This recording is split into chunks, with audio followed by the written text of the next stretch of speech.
बिस्मिल्लाहिर्रहमानिर्रहीम। अस्सलाम वालेकुम। मैं हूं आपका होस्ट सैयद आकाश वारिया। आकाश इन्फोटेक में खुशामदीद। स्टूडेंट्स, आज हम बात करेंगे सी लैंग्वेज के एक नेक्स्ट प्रोग्राम की तरफ, जिसमें वो हमें फाइंड करने के लिए कह रहे हैं कि भाई calculate the sum of all odd numbers between 1 and 20। ये बड़ा इंपॉर्टेंट प्रोग्राम है। आमतौर पे बच्चे इसमें कुछ मिस्टेक्स करते हैं। लेट्स सपोज किस तरह की, वो भी हम डिस्कस करेंगे। यहाँ पे आप लोगों ने सबसे पहले प्रोग्राम को अच्छी तरह से रीड करें कि भाई ओड नंबर्स फाइंड करने की बात कर रहे हैं। Odd number means 1, 3, 5, 7, 9, 11 and so on जो भी। अब वो कह रहे हैं 1 and 20, 1 and 20 के इन बिटवीन। अच्छा, लेट्स सपोज इसमें अक्सर औकात वो इस तरह से भी पूछ लेते हैं ओड नंबर्स, कितने ओड नंबर्स का। यहाँ पे वो कहते हैं फर्स्ट 10 ओड नंबर्स। अब फर्स्ट 10 ओड नंबर्स का मतलब क्या होता है उसको भी आपको समझाऊंगा, उसका क्या मतलब होगा, इसलिए वीडियो को अच्छी तरह से एंड तक देखना।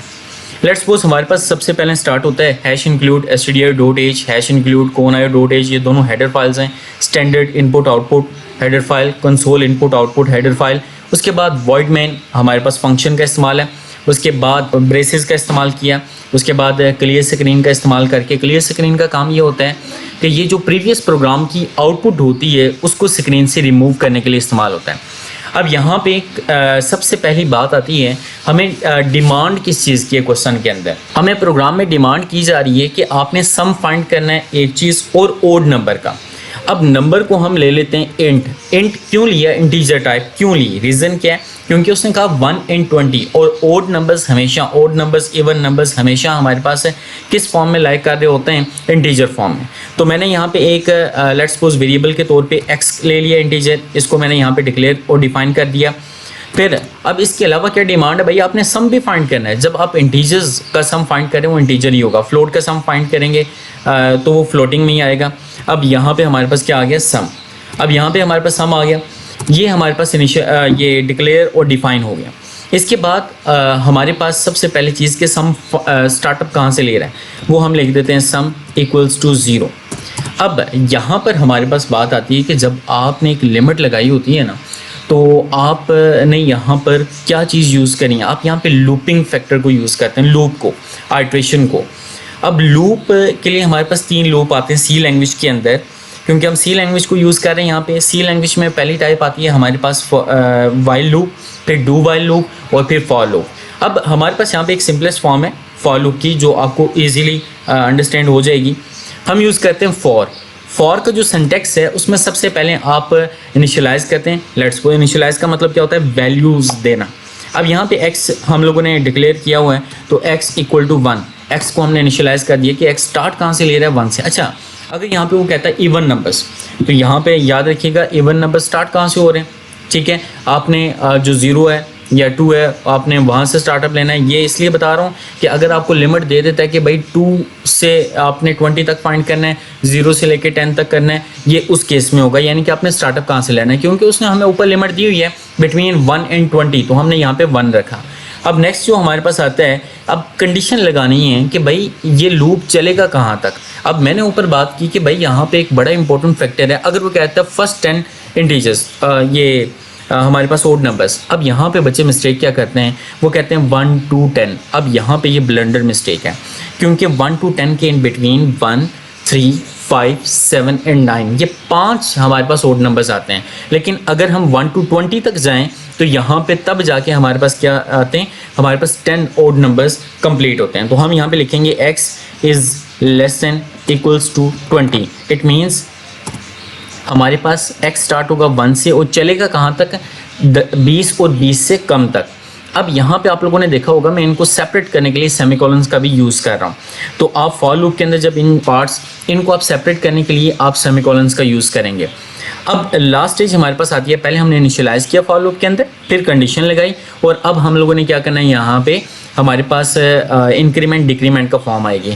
अब इंक्रीमेंट कब लगता है, जब छोटी से बड़ी की तरफ जाना है। तो हम 1 से 20 की तरफ जा रहे हैं तो इंक्रीमेंट लगेगा। अब इंक्रीमेंट कितना लगना है, क्योंकि यहाँ पे वो कह रहे हैं ओड नंबर्स। अब 1 से जंप करें आप 3 तक, तो हमारे पास 2 टाइम्स जंप करना पड़ेगा, मतलब 1 + 2 करेंगे तब जाके 3 बनेगा, 3 + 2 करेंगे तब जाके 5 बनेगा, 5 + 2 करेंगे तब जाके 7 बनेगा, और एटसेट्रा। अब हमने क्या करना है, यहाँ पे x इक्वल टू x + 2, यानी कि हमारे पास कोई भी x की वैल्यू होगी वो कहाँ से उसमें एडिशन जो होगी वो हमारे पास 2 की होगी।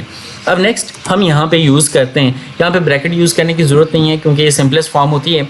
अब यहाँ पे हमारे पास है सम हम यहाँ पे यूज़ करते हैं, हमारे पास जो फार्मूला होगा।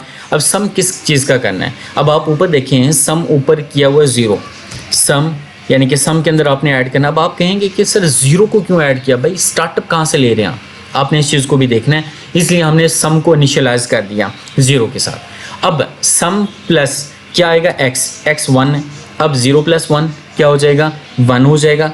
फिर अब यहाँ पे सम का आंसर क्या आया 1 आ गया। अब अगला जो आएगा 1 + x की वैल्यू क्या हो जाएगी x + 2 यानी कि 3, यानी कि सम की वैल्यू 1 हुई, x की वैल्यू 3 होगी, तो यहाँ पे क्या आ जाना है हमारे पास 4। उसके बाद हमारे पास सम की वैल्यू क्या आ गई 4 और x की वैल्यू 3 + 2 5, यानी कि इस तरह से हमारे पास ये लूप का स्ट्रक्चर मूव करता है। अब नेक्स्ट हमारे पास क्या आएगा प्रिंट एफ। अब प्रिंट एफ में सबसे पहले आप लोगों ने क्या करना है, ये इन्वर्टेड कोमास का इस्तेमाल करना है आपने। यहाँ पर हमारे पास हम जो भी लिखते हैं वो एज इट इज़ प्रिंट होता है, सम इज़। अब सम इज़ है क्या, अब यहाँ पे हमारे पास इंटीजर यूज़ और इंटीजर के लिए हम %d का इस्तेमाल करते हैं। अब %d इंटीजर को रिप्रेजेंट करता है। अब ये ब्रैकेट क्लोज कर दी, कोमा सेपरेट करने के लिए यूज़ किया, और अब यहाँ पर जो %d है उसकी जगह पे किसकी वैल्यू आनी है, वो ऊपर जो हमारे पास सम है हम उसकी वैल्यू यहाँ पे चूज़ करना चाहते हैं। यहाँ पे क्लिक किया और हमारे पास यहाँ पर जो स्टेटमेंट टर्मिनेटर है उसको यूज़ कर लिया। अब नेक्स्ट हमारे पास गेट ch का इस्तेमाल करेंगे जो कि हमारी स्क्रीन को स्टिल रखने के लिए भी इस्तेमाल होता है। अब नेक्स्ट करके हम जो ब्रेसेस हैं उनको क्लोज़ करेंगे। सबसे पहले हम Alt + F9 यानी कि कंपाइल करेंगे, उसके बाद यहाँ पे Alt + F9 यहाँ पे आप लोगों ने क्या करना है, ये कंपाइलेशन होगी। ऊपर भी आपके पास टॉप पे दिया हुआ है, ये हमारे पास सक्सेसफुल है, कोई भी बटन आप प्रेस कर लें। इसके बाद रन के लिए हमारे पास ऊपर जो कंपाइल के लेफ़्ट साइड पे दिया हुआ है हमारे पास इस्तेमाल होता है Ctrl + F9। इसकी कीज़ जो हैं वो बॉटम में भी दी हुई हैं, आपको यहाँ पर नज़र आ रही होंगी कंपाइल, ठीक है। यहाँ पे Ctrl + F9 हम करते हैं तो हमारे पास यहाँ पे कह रहे हैं कि सम इज़ 100, यानी कि 1 to 20 के इन बिटवीन जो ओड नंबर्स हैं उनका जो आंसर है वो 100। तो मेरा बेटा ये थी हमारी आज की वीडियो। उम्मीद है कि वीडियो आपको अच्छी लगी होगी, अंडरस्टैंड हो चुकी होगी। कोई भी आंसर हो तो उसे आप कमेंट्स के अंदर लाजमी रेज़ कर लिया करें। इस वीडियो को लाइक करें, फ्रेंड्स के साथ शेयर करें, जिन स्टूडेंट्स को भी रिक्वायर्ड हो उनके साथ आप शेयर कर लें, और इस चैनल को सब्सक्राइब कर लें ताकि आपको बर वक्त वीडियोज़ मौसूल होती रहे। फ़ी अमानिल्लाह, अस्सलाम वालेकुम, मिलते हैं अगली वीडियो।